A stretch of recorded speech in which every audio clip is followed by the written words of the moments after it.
Well, looks like cinematic is here to stay. If you've seen today's short on my Avengers teaser, my thoughts on the Avengers teasers. So, with that being said, hey everybody, welcome back. This is Retrokid Reviews, and we are going to be doing the final half of lists for 2025. The best and worst movies as we now know. So, to make a long story short for most of the movies here, I have seen most. The only one I didn't see publicly or reviewed here on the channel, I will talk about in the honorable mentions for the best list.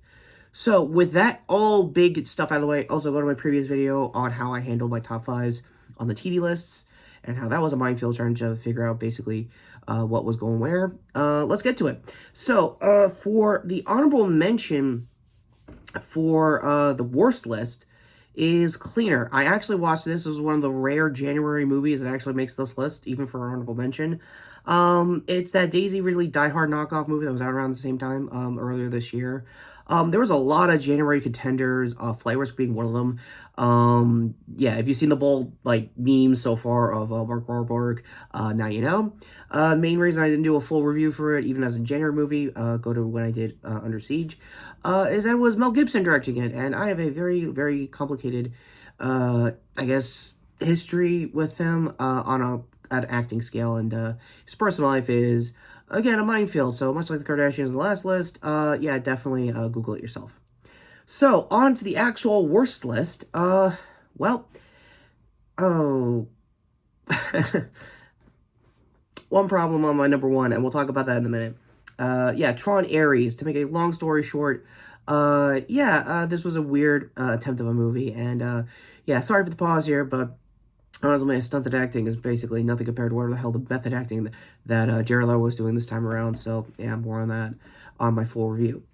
So, yeah, the reason why I kind of stalled here is because there are two movies on this list I didn't see, and for those who may be playing spoiler with my Halloween list, you'll probably know why in a minute for the worst. So, for number 4, yeah, Red Sonja. It was that long-rumored, long overly produced movie that was never going to come out, even in the 80s during the height of, like, Conan and everything, and this didn't even get that long of a release. I know that there was an actor from, I want to say, Umbrella Academy as, like, the villain for it. I legit don't know the rest of the cast, probably all unknowns, and this movie didn't really help with any either. Main reason I want to talk about Young Red Sonja, if this got a wider theatrical release, is that Big Boss, or yeah, I think it was Big Boss Toy Store, or Big Bad Toy Store, is finally having the boss. Oh, there we go. The boss fight figure dropped as of this year, and the main reason I probably was going to plan out to make that a review was mainly to talk about the scuff and, like, some of the key issues with, like, most of the year on that figure, and talk about the movie as a whole and my overall history with the character. Not much. This is one of those rare movies my late father would have known, and would have been one of those, like, fantasy characters I would have put in the shelf as my tribute for him. Speaking of which, I'm going to be doing a Christmas, post-Christmas haul video for most of my figures. I've got 3 out of the box. I'm doing a figure and articulation test right now off screen. And big spoiler also, there's going to be one figure that's going to stay in the box that is also my dad related. I'll talk about that probably in 2026 content for January. So, with that said, on to yet another movie I did not see or review here for the channel, but was bad enough to make the list, the Until Dawn adaptation movie.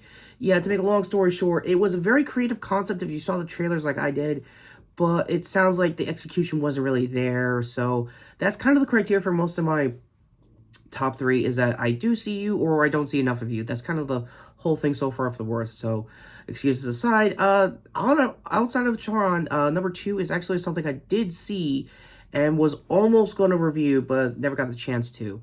The Electric State was based on a contemplated, I think a dystopian book series, but not like a novel or anything. It was like a bunch of, like, concept art to, like, a world of this kind of environment.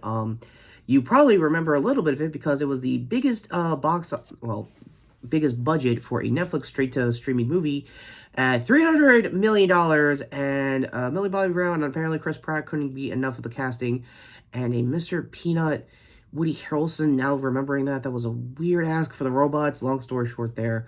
I'm pretty sure the book is better. Keep in mind, it's mostly, like, concept art with, like, dialogue explaining how the world works with, like, the automation of robots taking over or failed to take over during the 90s. It was like a old history kind of thing, old present, I guess, in 90s cases, as far as recent history goes. So, number one is no surprise. Again, this is where the spoiler kind of comes in. Final thoughts before we get to the number one for Electric State. It's a lot. It was a mess, but again, I feel like it was Netflix trying to recapture the Stranger Things magic of it all with Billy Bobby Brown, but I don't think that's going to be the case also. No reviews yet for the final season because I'm one of those few that want to actually wait for the whole thing to drop so I can watch all probably 16 plus hours of it. Oh, God. Look, we'll get to that when we get to that in January. So, on to my spoiler for number one that you guys probably saw in my Halloween video. Was War of the Worlds. I didn't have a genuine attempt to rewatch this. I did rewatch Razzle's video, but that's not an excuse. I really should have sat through the whole thing in real time of it being a very COVID-era movie, but given that it's been 5 years since that, I didn't want to relive that kind of filmmaking, to be honest with you, so...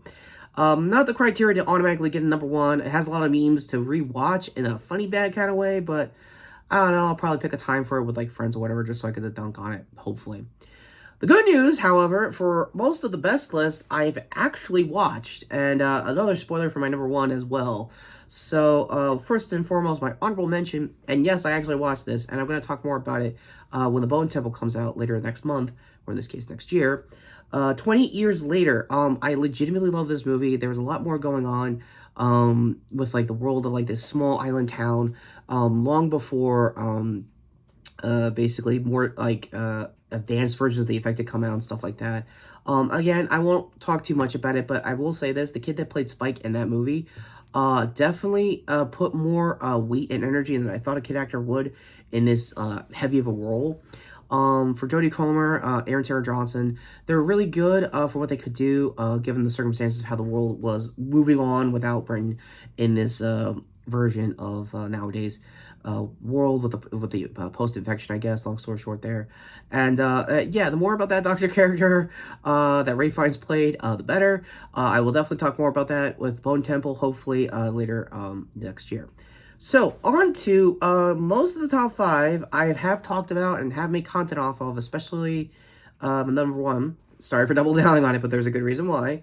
On to number five, K-Pop Demon Hunters, and probably the first of many links to my reviews. Go to my double review for that. Yes, that was a double review with Happy Gilmore 2. That was weird branding. I'm going to be rolling that one, but the movie itself was really cool. Ironically, my nieces love it. They love the songs. And I'm almost certain my mom, who is still a preschool teacher, heard almost all of them too. I'm still on the weird minority that Golden, and I think this is what it sounds like is still the best song out of the two. I don't know, your mileage may vary when it comes to soda pop and everything, but outside of the songs, the plot itself is actually really cool. You get to see these Demon Hunters basically handle modern day K-pop marketing and stuff like that. A lot of it I mentioned in character as Dakin, but yeah, more or less it's basically what I thought the same thing too as well. Yeah, so yeah, go to my reviews for that, and on to my number four, Fantastic Four First Steps. So remember when I said my niece had a fun time with one of these movies? She did not have a fun time with the chase sequence in Fantastic Four First Steps. And outside of that, it is definitely a... I'm glad it's not as a forgettable Marvel movie, unlike, fortunately, I forgot even to mention Captain America Brave New World. It didn't even crack either list because... you could tell it was a mix of, like, reshoots and stuff like that, and I didn't want to harp on what I've already harped on about with my review of that. So, outside of that, for the Fantastic Four, however, it's not bad, and honestly, this is probably good timing for me to talk about Marvel on the top fives, knowing that a new teaser dropped. Again, go to my short talking about that. So, with that being said, there's a lot here that I liked. It's definitely a better rebrand for the overall brand when it comes to the Fantastic Four than its 2000s and most of its eras in the comics as well. So hopefully that stays the same kind of momentum when going into Doomsday later next year. And hopefully this will be the same case for these guys as well. Thunderbolts, aka Thunderbolts, the New Avengers. That is my number 3 for the year. And despite its slight drop-off on the box office, not by much, they probably will find a way to make it back through streaming or whatever. But outside of it, there is a decent story out of it. I think I said this in my review as well, go to it. That Elena was a real central focus of it, and you could definitely tell she was putting her whole all into it with her actor. And yeah, unfortunately, like always, cast IMDb's down below, so my bad in advance for anybody I might have missed, I guess, acting-wise.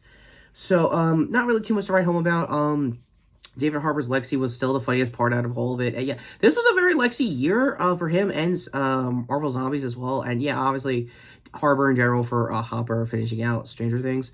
So we'll figure that out, like I said, later down the road. But as for this movie, a good restart, a good refocus to anybody who's been well into most of Marvel throughout the last couple of years at this point. So it's a good rebrand, refocus back into hopefully a decent narrative to leap into the next movie, which is the good news out of both of these movies. So I'll say that at the very least.